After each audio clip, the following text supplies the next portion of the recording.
Ladies and gentlemen of the Action Army, what is going on? And welcome to another episode of Answers for Athletes. In today's video, we have a question from Daniel O.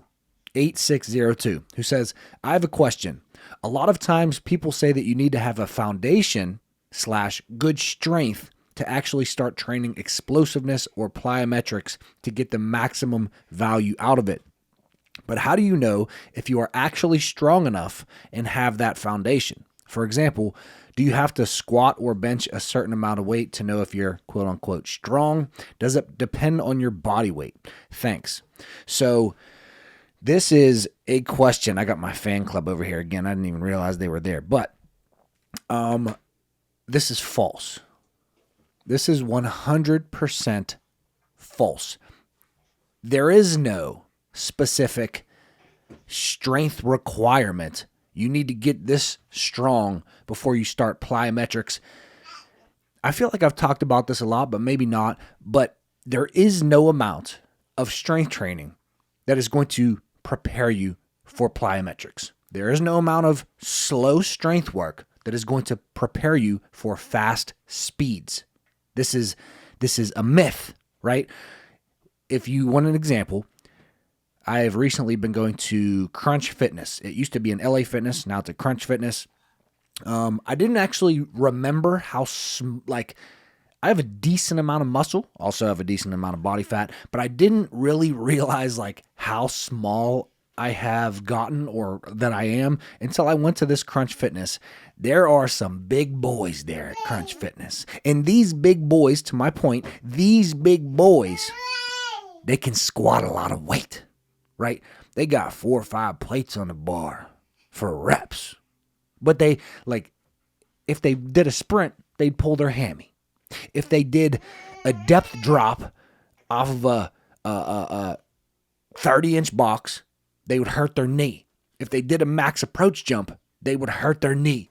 They're not prepared. Think of a kid on a swing set, a 12-year-old kid on a swing set. And at the peak of that swing, he's going to jump off and he's going to stick the landing and walk away. That Crunch Fitness dude, he ain't doing that. He ain't jumping off the top of the swing. Why? Because with the Crunch, it's now, they switched it, bro. It's Crunch Fitness now. What he works on is slow strength. He don't do plyos. He don't do sprints. He doesn't play sports. There is no amount of strength that can prepare you for fast speeds. For you to be prepared for fast speeds, you need to do fast speeds at lower regressions. Or kids are the best example because you don't see you see kids playing sports and playing tag and playing release and capture the flag and all these different things, and their knees don't hurt. They're jumping. I can remember being in gym class and my gym teacher got so mad at me because I went to the top of the bleachers. That somebody kicked the ball up there. I went to the top of the bleachers. I threw the ball back down to the class so we could continue playing kickball. And then I stood on the top of the bleachers. This was in the 4th grade. And I jumped as high as I could. I didn't just drop down from the bleachers. I was on the bleachers. I jumped as high as I could in the air. And then landed on the ground. And the gym teacher got really mad at me. You're going to get hurt, which I definitely could have got hurt. But I'm like, bro, I do this. Kids do this. So I'm doing a little bit of yapping, but there is no amount of foundational strength training that you need to start plyos. You need to start plyos at the regressions of the plyometric exercises that you're going to do. So if you want to do max approach jumps, you start with light jumps, and then you jump a little bit higher and higher and higher, and if you feel good, you keep going. If you want to do, let's take an intensive exercise. If you want to do single leg hops, right, you start with some double leg tuck jumps, and then you start with some forward tuck jumps.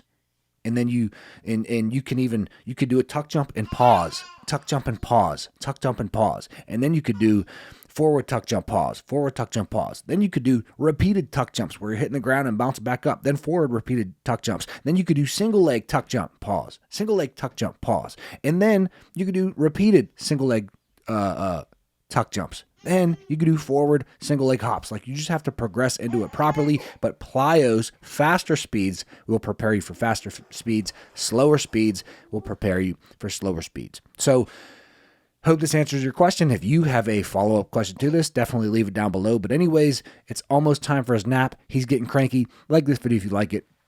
Subscribe to the channel. Leave your question down below if you want me to answer your question in a video just like this. And there's a link down below in the description and the pinned comment of this video with access to my advanced training programs. If you would like to take all of the guesswork out of your training and you would like me, a professional strength coach, to set up your sets, your reps, your exercises, your regressions and progressions, your phases, your periodization, so that you can jump as high as possible, then click those links. Check out my vertical jump training programs or my customized vertical jump coaching. But Cash and I will see you in tomorrow's video. Peace.